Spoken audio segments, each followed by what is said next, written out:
Netherlands Bangladesh match নিয়ে আলোচনা করতে আমাদের সঙ্গে যোগ দিচ্ছেন সাবেক ক্রিকেটার ইশতিয়াক আহমেদ ও সহকর্মী মাজহারুল ইসলাম। শুরুতেই যেতে চাই ইশতিয়াক আহমেদের কাছে। ইশতিয়াক আহমেদ, আপনাদেরকে স্বাগত। বৃষ্টির কারণে নির্ধারিত সময়ের ৮ ঘন্টা পরে হয়েছে টস। বৃষ্টি ভেজা উইকেটের প্রভাব টাইগার ব্যাটারদের উপর কতটা পড়বে? এখন জন্ম সনদ দিয়ে খোলো বিকাশ স্টুডেন্ট অ্যাকাউন্ট। নিজের বিকাশ নিজে কর। ধন্যবাদ। না, এখানে আমার মনে হয় সেই প্রভাবটা বৃষ্টির কারণে কোনো ধরনের ব্যাটিং এর প্রভাব পড়বে বলে মনে হয় না। এই উইকেটটা এমনিতেই স্বাভাবিকভাবেই একটুখানি স্লো উইকেট, একটু স্পিনারদের সহায়তা করে। এখানে হচ্ছে নিজেকে অ্যাপ্লাই করতে হবে। আমার মনে হয় যে ইউএসএ তে যে উইকেট গুলাতে খেলেছে তার থেকে একটু ব্যতিক্রম ধর্মী হবে, নর্মাল উইকেট হবে। ওয়েস্ট ইন্ডিজে এখানে তো সবসময় ক্রিকেট হয়েছে, অনেক বছর পরে বাংলাদেশ শতভাগ এই উইকেটে খেলছে। বাট এখানে অ্যাডাপ্ট করাটা হলো মেইন কথা। যেরকম আমরা শান্তকে যেটা খেলতে দেখেছি, যে শটে খেলেছে সেটা উইকেটের প্রভাব না, বৃষ্টিরও কোনো কারণ নেই। He hit a wrong shot at the wrong time. একটা ওপেনিং ব্যাটসম্যান সেটা ওই সময় গিয়ে রিভার্স সুইপ খেলে, এটা না বৃষ্টির কারণে না, এটা কোনো উইকেটের কোনো কারণে। এখানে একটু অ্যাডাপ্ট করে খেলতে হবে। আমাদের ব্যাটসম্যানরা একটু সুলভ, একটু মেরে খেলতে পছন্দ করে। টি-20 খেলাটাই সেটা, আপনাকে মেরে খেলতেই হবে। But choose the right ball, do not choose the wrong ball. এখানে আমাদের মেইন সমস্যাটা হলো এখানে। এখন Tanzid Tamim, he is also an attacking batsman. Liton Das এত ফেল করার পরে তাকে যখন খেলিয়েই যাচ্ছে, তার মানে তার উপরে একটা আস্থা রয়েছে। এবং এখন সময় এসছে যে তাদেরকে একটু যেন সে যে দায়িত্বটা তাদের ঘাড়ে আছে সেটা যেন পালন করতে পারে। এবং এটা এখন আজকের খেলাটা খুবই ক্রুশাল। এবং আমার মনে হয় পাওয়ার প্লেতে একটা উইকেট গেছে, আর উইকেট না হারিয়ে একটা সম্মানজনক একটা স্কোর যেন করতে পারে পরবর্তী ব্যাটসম্যানরা, যেখানে এখান থেকে সেটা সুবিধাটা আদায় করতে পারে। আমাদের তহিদ হৃদয়, মাহমুদুল্লাহ রিয়াদের উপরে সবসময় নির্ভর করাটা কি ঠিক হবে?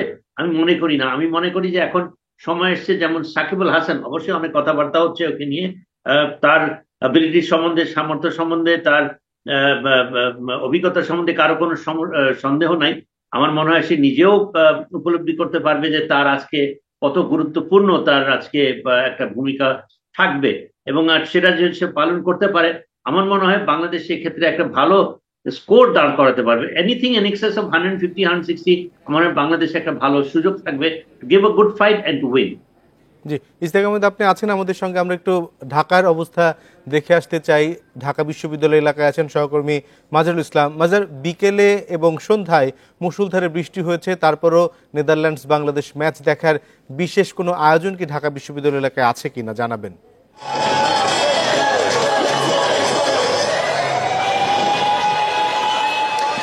অবশ্যই বৃষ্টি হয়েছে কিছুক্ষণ, খেলাও কিন্তু দেরিতে শুরু হচ্ছে কিছুক্ষণ, তারপরেও বলতেই হচ্ছে যে দর্শকের কিন্তু আগ্রহের কমতি নেই। আপনি দেখতে পাচ্ছেন পেছনে, আমি একটু আপনাকে দেখাতে চাই বা দর্শকদের দেখাতে চাই যে এখানে সমর্থকরা অনেক আগে এসেছেন এবং বৃষ্টির জন্য বিঘ্ন ঘটেছে সবার আগ্রহে। অনেকে বলেছে যে হয়তো সমর্থক হবে না, কিন্তু আপনি দেখতেই পাচ্ছেন স্ক্রিনে যে এখানে সমর্থকদের কিন্তু আগ্রহের কমতি নেই এবং হালকা কাদা এখনো আছে, যেখানে সবাই বসে খেলা দেখছেন এখানে কাদা আছে, তারপরেও কিন্তু সেই কাদা বা সামান্য কাদাকে উপেক্ষা করেই তারা বসে পড়েছে মাটিতে এবং খেলা দেখছেন।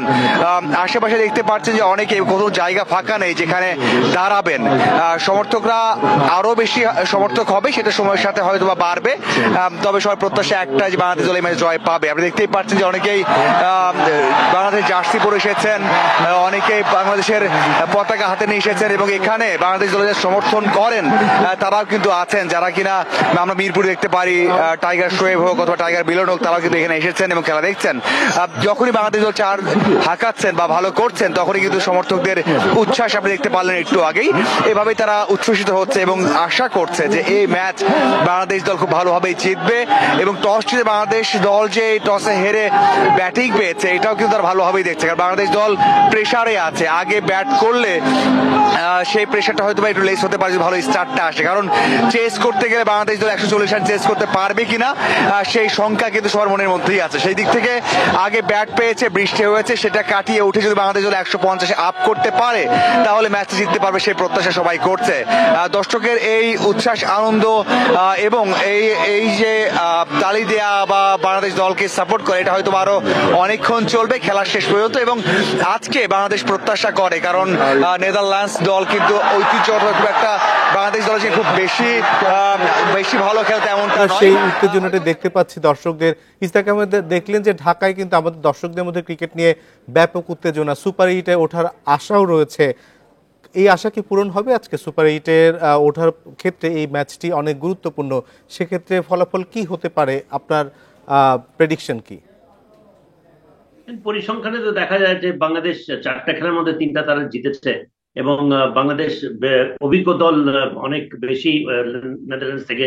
নেদারল্যান্ডস যে এই ওয়ার্ল্ড কাপে যে তাদের সব প্লেয়ার যে ভালো খেলছে তা না, মেনি অফ দেম যারা নাকি they not in the typical form, যেটা গেল ওয়ার্ল্ড কাপে আমরা দেখেছি বেশ ভালো ফর্মে ছিল, বাট এই বছরে তারা তাদের মতো করে ফর্ম খেলছে না। এদিক দিয়ে বাংলাদেশও তাদের প্রাইম ফর্মে নাই।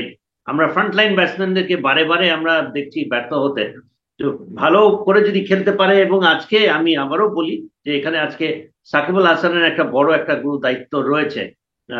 আজকের এই খেলাটাকে যদি কোনো পর্যায়ে নিয়ে একটা পর্যায়ে নিয়ে যেতে হয়, ভালো একটা স্কোর যদি দাঁড় করাতে হয়, এখানে তার একটা ভূমিকা থাকতেই হবে।